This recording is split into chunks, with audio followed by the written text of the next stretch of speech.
გამარჯობათ. რამდენადაც არ უნდა გაგიკვირდეთ, ცოცხალი ვარ და ირმას ხმაური კვლავ გერთვებით, ირმას ხმაურით. მანამ სანამ აგვიგზალავენ ამასაც, მაგრამ ახლა ჩვენ ის კატეგორია არა ვართ, ამას შევეგუოთ, ხო? დარწმუნებული იყავით ამაში.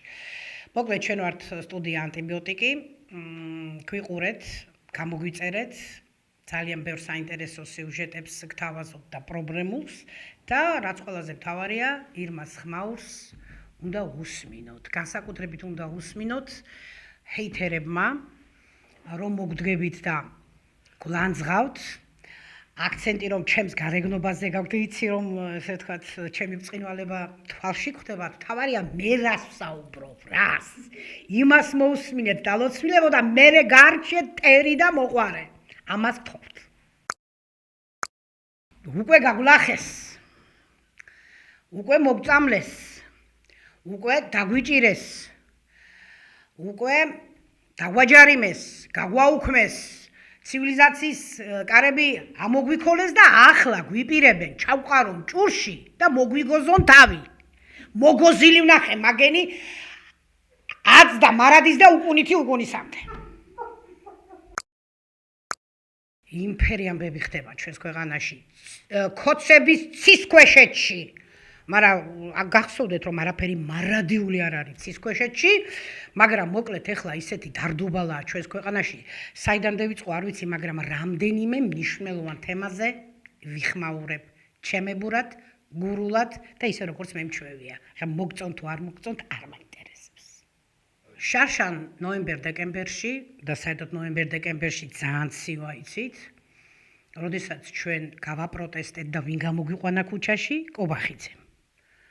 უარს ვამბობთო ევროკავშირზეო და მანამდე რუსულ კანონზე ვიყავით გამოსული, რა თქმა უნდა, და გამოვედით და დემონსტრანტებს წყლის ჭავლი, ვითომ ეხა ცივზამთარში წყლის ჭავლი არ გვეყოფოდა, მოუშვირეს. და იქ მახსოვს, ამის ბევრი კადრია შენახული, მაგრამ განსაკუთრებით მახსოვს გურამ როგავას კადრები წყლის ჭავლით დასველებული, რომ ეს წყალი არ არის, ესო წვავსო რაღაცა არისო და რამდენიმე წუთის შემდეგ ის სასიკვდილოდ გაიმეტეს. ყველა ამჩნევდა ამას, რომ ეს არ იყო ჩვეულებრივი წყალი და ის ადამიანებს წვავდა, მერე ეწყებოდა ადამიანებს ხვრიდან სისხლის დენა, მეორე დღეს, მესამე დღეს საოცარ ესე ვთქვათ, ცუდ მდგომარეობაში იყვნენ და ასე შემდეგ. და ეს ეჭვი რომ გაჩნდა პატრიოტმა ექიმებმა ჩახუნაშვილებმა ენაცვალოს მათ ჩემი თავი, 69 ადამიანს ანალიზი ჩაუტარეს თავიანთ ლაბორატორიაში და 350 ადამიანის მდგომარეობა დააფიქსირეს, იმიტომ რომ აშკარად ეჭვი იყო, რომ ეს არ იყო უბრალო წყალი. და რა მოხდა და BBC-ს ეს გახმაურებული ჟურნალისტური გამოძიება, ხა BBC-ზე რომ იტყვიან ესენი ფეიკიაო, იმედის და პოსტივის შემქმნელი ხალხი. გამოძიება დაიდო, რომელმაც ძალიან დიდი აჟიოტაჟი და ძალიან დიდი გამოხმაურება გამოიწვია, ამათ საქმე არ აქვს კარგად. და რატომ? იკვეთება, რომ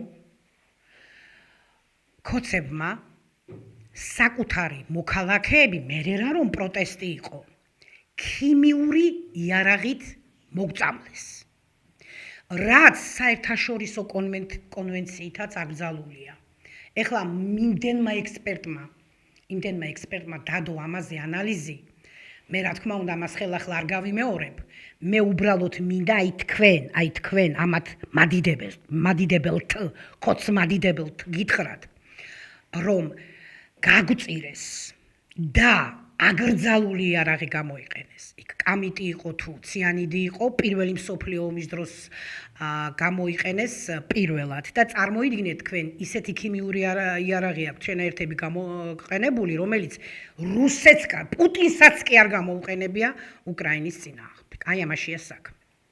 რა თქმა უნდა, რა იყო ამაში გარეული, ამის პასუხი უნდა დადოს შინაგან საქმეთა სამინისტრომ და აუცილებლად საერთაშორისო სასამართლოზე მოუწევთ ამაზე პასუხის გება. ზოგადად ეს ნივთიერებები, რა თქმა უნდა, ერთი წელი გავიდა და ამის ახლა კვლევა ორგანიზმში შეიძლება ის არჩება, მაგრამ ის დაავადებები, თამდევი სიმპტომები დღესაც აქვს ამ ადამიანებს და ასეთი ადამიანები არიან ათეულობით. მოკლედ გაგვწირეს და აი ამ გაწირისთვის, აი ამ მავნებლობისთვის, საკუთარი ხალხის გენოციდისთვის პასუხს აგებენ, იმიტომ რომ არსებობს საერთაშორისო სამართალი და ამას ჩვენ აუცილებლად უნდა მივყვეთ ბოლომდე.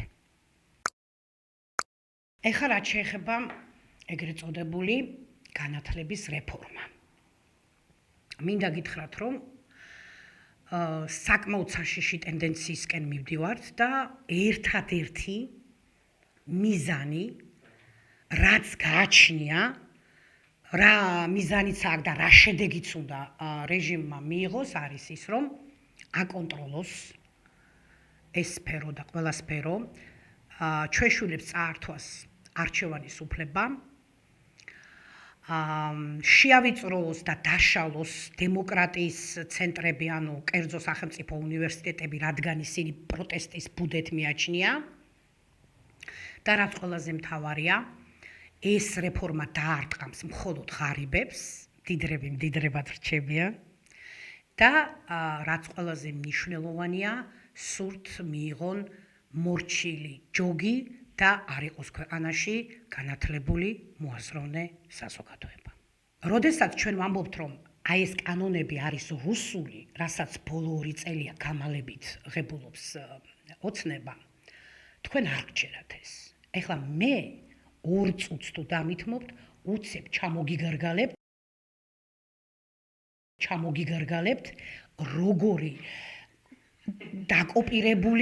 როგორ დაკოპირებული იქნა მოსკოვში, რუსეთში განხორციელებული კანონები და გადმოტანილი იქნა საქართველოში. 1 წუთით. რუსული კანონები, რუსეთში მიღებული. 2012 წელს კანონი უცხოელი აგენტების შესახებ ყველა არასამთავრობო ორგანიზაცია, რომელიც უცხოელ დაფინანსებას ღებულობდა, უნდა დარეგისტრირებულიყო უცხოელ აგენტად.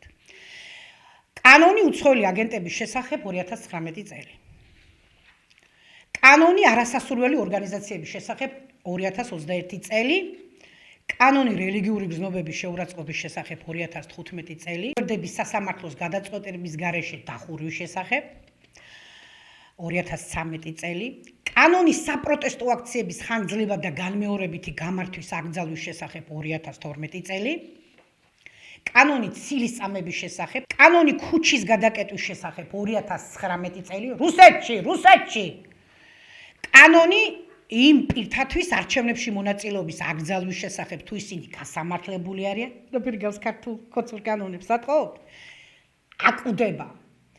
ყველა მოყვანილი კანონი, ესე იგი, თავისუფლების აღკვეთას ითვალისწინებს. კანონი რუსეთის სახელმწიფოს ოფიციალური პირთა უცენზუროდ მოხსენიების შესახებ. ხო გახსოვთ ის მონას და ლაშხის და მის ამბავი? გეუბნებით ბიჭო, რუსულია კანონიო და ფაქტი აგერ.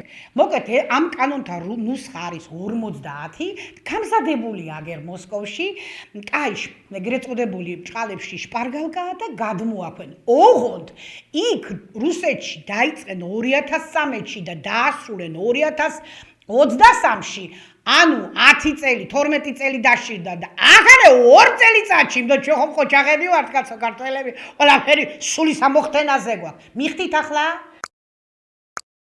მე ვთქვი, რომ მე კი არა კაცო ექსპერტებმა თქვა და ხაი ექსპერტი ვარ, აბა 31 წელია სკოლაში ვასწავლიდი აქამდე დაწერა იქნება, არ ვიცი.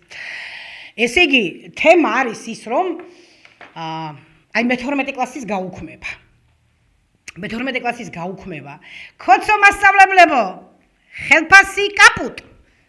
მოგაკლდებათ და თანაც წლევანდელ ბიუჯეტში განსაზღვრული არა მასწავლებელთა ხელფასების მატება. იცი რა თქვენ ჩვენ მასწავლებლებს, რომ ბოლო 2 წელია მშვენიერ კარგად მოუმატებთ, იგი დუმშვენ და მაგეს გვერდები და წვირპირი.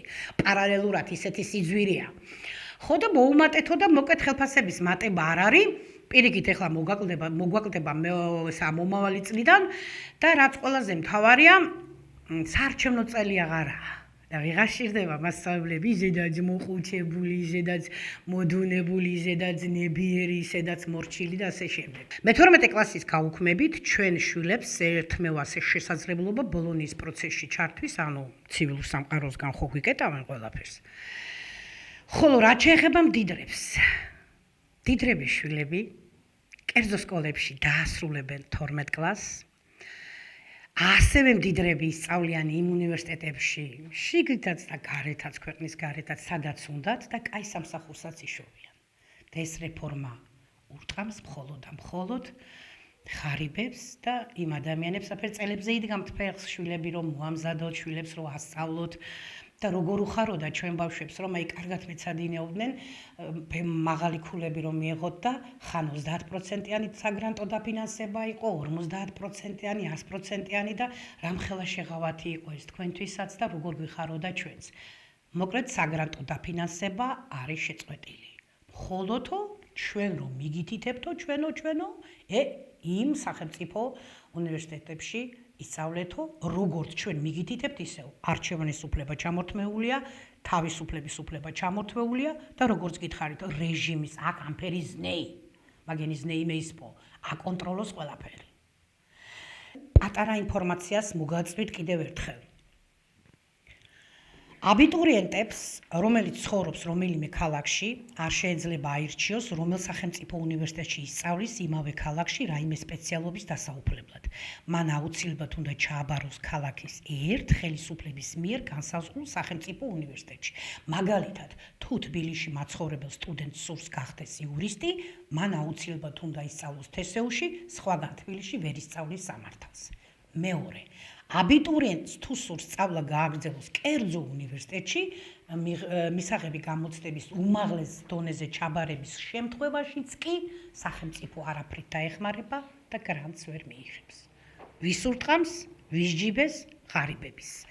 რადგან ქალაქის მასშტაბით პროფესიის მიღების შესაძლებლობები მცირდება, მაგალითად თბილისის 4 უნივერსიტეტში თუ ისწავლიდი სოციოლოგიას, ახლა ისწავლი მხოლოდ ერთში. მისაღები კონტინგენტით შემცირდება, რადგან ერთი რომელიმე უნივერსიტეტს არსებული მოთხოვნის შესაბამისი მიწოდება არ შეეძლება. მაშასადამე, ქოცები გვეუბნებიან, უფასოდ ისწავლი, მაგრამ მე გატარებთ ხელით და მიგითითებს სად უნდა ისწავლოთ, კონკურენციაც იზრდება, ჩაბარების ალბათობაც მცირდება, ანუ იქნებით მარიონეტები, მაგრამ სამაგეროდ ისწავლით უფასოდ. რა თქმა უნდა, ეს სწავლება იქნება უხარისხო და წყლობით შეიძლება მოგვიწიოს ჩაბარი. მოკლედ თემა არის ესეთი, რომ რეჟიმი ცდილობს ყველა სფერო გააკონტროლოს და მათ შორის განათლება. ხო და რა ვიცი, ხალხო, თუ თქვენი არჩევანი არის ის, რომ თქვენი შვილები იყოს მდიდრების მოსამსახურეები და თქვენ შვილებს ამხელა პერსპექტივა ეკარგება, ჩვენ თავიდანვე გაგაფრთხილეთ. ქოცებს რო აძლევდით ხმას და ამ ხელისუფლებას, რომ რეჟიმის კანონები თქვენთაც ამანდამაინც უნდა დაგეჯახოს, ხო? დაგეჯახებათ. ასე რომ თქვენ გაწირეთ თვითონ ქოცმადიდებლებმა საკუთარი შვილები და თქვენი მომავალი. აი ეს არის სამწუხარო რეალობა, რომელიც საერთოდ არ მიხარია, პირიქით მწყინს და ფიქრობთ და ვცდილობთ, რომ რა გამოსავალი შეიძლება იყოს აქედან. გამოსავალი ერთია. ხელისუფლება უნდა შეიცვალოს. აბა ჩვენ ვერ შევიცვლებთ. ახლა გამახსენდა კიდევ ერთი რაღაცა. ერთიანი სახელმძღვანელოები იქნება ყველა სკოლაში. აქცენტი გადააქვთ ეგრეთ წოდებულ იდენტობა, ქართული იდენტობა, ვითომ პატრიოტიზმის ზუსტად იგივე სცენარი 2023 წელს დასრულდა რუსეთში. იქაც ერთი სახელმძღვანელოებია ყველგან, გადაწერეს ისტორია, ის უკრაინა, რუსეთის ომის თემები, გადაწერეს ისტორია როგორც სურდათ, ისე გადაწერენ ჩვენთანაც ისტორიას. და ალბათ აგვისტოს ომი და მთელი ამბები იცით ამაზე როგორ მოხდება ინტერპრეტაცია და ერთიანი სახელმძღვანელო ყველა სკოლაში და სკოლებს რომ არჩევანის უფლება არ აქვთ, ესეც არის დემოკრატიის შაკეტვა და რეჟიმის კონტროლი ყველაფერზე. რა ვიცი, ეს თუ არ გაფიქრებთ პედაგოგებს, არ ვიცი, ადამიანებს, რომლებიც განათლების სისტემას ემსახურებით ამრენი ხანია რა შეიძლება იყოს. და მაშინ, როდესაც აი გურიის მაგალითზეც ნახეთ. მოსწავლეებს, რომელთაც უფასო კვება არ აქვს სკოლაში, მშიერი არიან ბავშვები. არ აქვს გამართული ინფრასტრუქტურა, არ აქვს სპორტული დარბაზები, არ არის ლაბორატორიები აღჭურვილი. მაშინ, როდესაც ძალიან ბევრი სკოლა არ არის აშენებული, ამორტიზირებულია და სხვა სკოლებში არიან შეხიზნული, ხოლო რომელიც აშენდა, მილიონები დაიხარჯა, ახალ აშენებული და გარემონტებული, უკვე იშლება და ინგრევა. აი ეს რომ მოაგვაროს, იმის ნაცვლად ცდილობს განათლების სფეროს ჩაებღაუჭოს, ანუ ყველგან უნდა რეჟიმს თავისი საცეცები ქონდეს. ანუ ბრუნდებით CSRK-ში, ხო, მაგრამ CSRK-ში ინფრასტრუქტურა გამართული იყო. ესენი ამ ფინანსებიც არ აქვთ. რაც შეეხება ფინანსებს, მინდა გითხრათ, რომ ჩვენთვის გრძელდება სიდუხჭირეს კატასტროფულად გაზრდილი გაძვირებული ფასები. ეხლა ხელფასების მატებასთან დაკავშირებით. პრემიერ-მინისტრს, პარლამენტის თავმჯდომარეს, მინისტრებს, პარლამენტის წევრებს ხელფასები ემატებათ, პენსიონერებს 20 ლარი. 5 მილიარდი ლარის ვალი აიღეს 2026 წლისთვის, ხოლო წლის ბოლოს საგარეო ვალი 38 მილიარდი დოლარი. აი თქვენი ჟულების და ჟულების და ჟულების გადასახდელი იქნება. და ეს რეფორმა კიდევ იმიტომ კეთდება, რომ ამის ფულიც არ აქვთ და მოკლედ გრანტები დაკეტეს. გადაკეტეს, ყველაფერი ჩაკლეს. ხო ატყობთ კიდევ სკოლაში არანაირი პროექტი რო არ კეთდება, არ არის ევროკავშირის დაფინანსება, არ არის სხვა ესე თქვა საგრანტო დაფინანსებები და გაჩერებულია, გაყინულია ყველაფერი. არა მოიღებთ ხმას, უარესი იქნება. რა გიყოთ? მეტი რა გითხრათ? ეხლა მე ამას რო საუბრობ და ამას რო გიხსნით, იცი მე თქვენ ამ ხელარის გზე მივდივარ? არა მქნა. დააკვირდით, როგორი მავნებლური და შეურაცხმყოფელ მესიჯებს გიგზავნიან თქვენ ტვინის გამოსარეცხად. ეხლა მაჭარაშვილს სინდისო კაც რომ ათქმევინეს, რომ უვიზო თუ ვიზითო გათხოვდება კაცები ევროპაში თუ არაო, მოკლედ ამ თემაზე ტრიალებენ. ჯერ ერთი, სად არის თქვენი ქართველის ვაშკაცობა და პატიოსნება და ღირსება, რომ ასეთ მაიმუნ მესიჯებს იჯერებთ ხალხო. ცხვირპირი უნდა დაულენგროთ, უნდა წესით. როგორ გაკადრეს ასეთი რაღაცა? ქართველკაც მამაკაც როგორ უნდა გაკადროს? სად არის თქვენი თავმოყრება? ეგრე კავკასიელი ბიჭი ვარ და ამფერიო, ხედავ რაზე დაგიყვანე, რომ ხელს იფარებთ უკანალზე. ამაზე დაგიყვანეს. მერე აი ესეთი დიალოგი მოხდა ერთ-ერთ სოფელში, არ ვასახელებ, მაგრამ ნამდვილად პროევროპელი და ქოცი საუბრობდნენ. ბიჭო, ევროპაშიო თუ რატო არ გინდაო ევროპაში და იმიტომ არ მინდა ევროკავშირში რომ გაგვათხოვებინო. კაცი ეუბნება რა, 4 შვილის მამა. და აი პროევროპელი ეუბნება, შენი ცოლი ხომ აა ბიჭო, 2 წელი ევროპაშიო. კიო? იმის გათხოვის არ გეშინია და შენი გათხოვის გეშინიაო? რას გიშობათ ხალხო, პროპაგანდა ხედავთ? აზე მოდით, ასე როგორ უნდა შეარაცხო, ანუ ასეთი შეურაცხყოფა როგორ უნდა ჭამოთ, რომ ესე იგი ოღონდ შენ არ ნახო ხეირი, ოღონდ შენზე იბატონონ, ამაზე დეიყვანენ საქართველოს კეთილდღეობა. ხო და ცოლები გაშვებული გაფიქრდით ხალხო, ამათ როგორ უნდა გაასულელებიო თავი. მოკლედ, ბევრი რო არ გავაგრძელო, ქართლის ჭირსა ვერ მინ მოთulis თუ არ ბძენი ენაბჭევრი და ახლა რაც ხას სიბძნე მეყო კი გითხარით და მიყვარხართ ძალიან, შევხვდებით მომავალში.